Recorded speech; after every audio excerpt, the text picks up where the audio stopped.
We're here with our head coach for men's volleyball, Kyle Steele. Our men's volleyball team finished their season with a win on the road and an overall record of 15-10. Congratulations, Coach. How do you feel about this season and how it went? I think if you told me 15-10 back in October, I would have probably done backflips with as tough as our schedule was this year. So I think as we kind of got into it and saw that we were capable of maybe more than I anticipated in the beginning, I think I always think about the ones that you left out there, but can't be more pleased with the 15-10 start in the first year. So. Excellent. And then being an inaugural season, what were some of the obstacles that your team faced and overcame? Well, I think you saw it early. I mean, it was, we were hovering a little bit below, around 500 for the first month of the season, and it was just finishing sets. I think all of our guys are super competitive, and so that we always had that going for us. But we lost twice, 18, 16, and 5. Early on and had trouble finishing in the 20s early in the season. I think we got some of those issues worked out and figured out, that, hey, we're competing now, how do we win? And I think we figured out how to win, as a team as the season progressed. So that was good to see for us. Nice. And then some great moments this year. What were some of the highlights for you? I mean, Mount Olive's a huge one, obviously, to kind of state the obvious, to knock off a team that's playing in a Division I conference semifinal tonight and has a chance to win their league.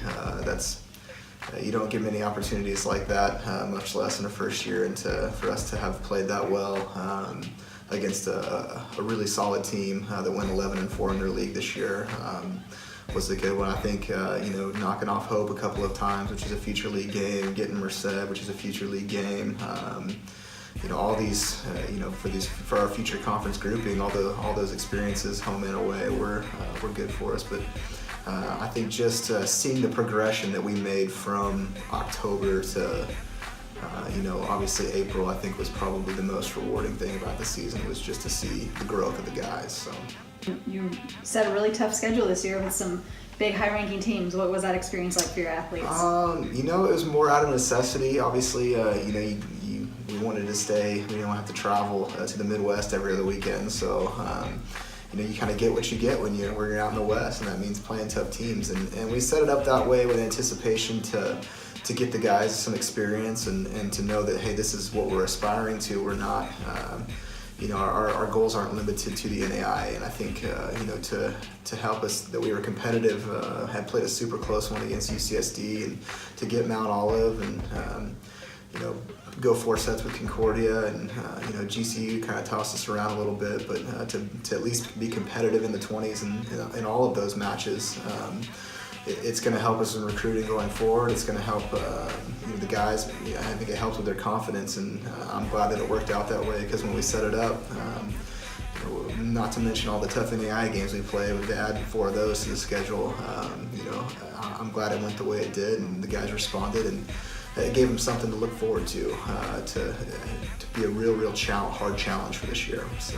And then looking forward, how is your coaching staff and your athletes preparing for next season, and how are you planning to build on the success you had this season? Well, I think it starts with what we've got coming back. I mean, we're returning almost everybody from a roster this year. We may have 1 or 2 decide to step away, but everybody that was on our roster has at least 2 more years of eligibility after this year. So we were so young as far as experience goes. So starting with let's grow what we have here, and then address some of the other deficiencies that we experienced throughout a long course of a season in the recruiting class. And we're hard at work, and we've signed 3 kids already, and looking forward to the rest that are going to be joining us here pretty quickly, and try to mix it with what I think is a great returning class. And hopefully for the next 2 years, we may have a bunch of seniors in 2 years, but that'll be okay. It's all part of the process, and we're looking forward. They're back in the weight room now already, getting hungry to get better for next year, and so. Taking care of themselves over the summer, and then we'll start addressing the individual skill needs when we get back in the fall, and then lace it up in October, and here we go again. So we're looking forward to blending, and we're adding 1 more member to our coaching staff here in the next week or so. So we're excited about all that. Great, thank you, Coach, and congratulations on a successful season.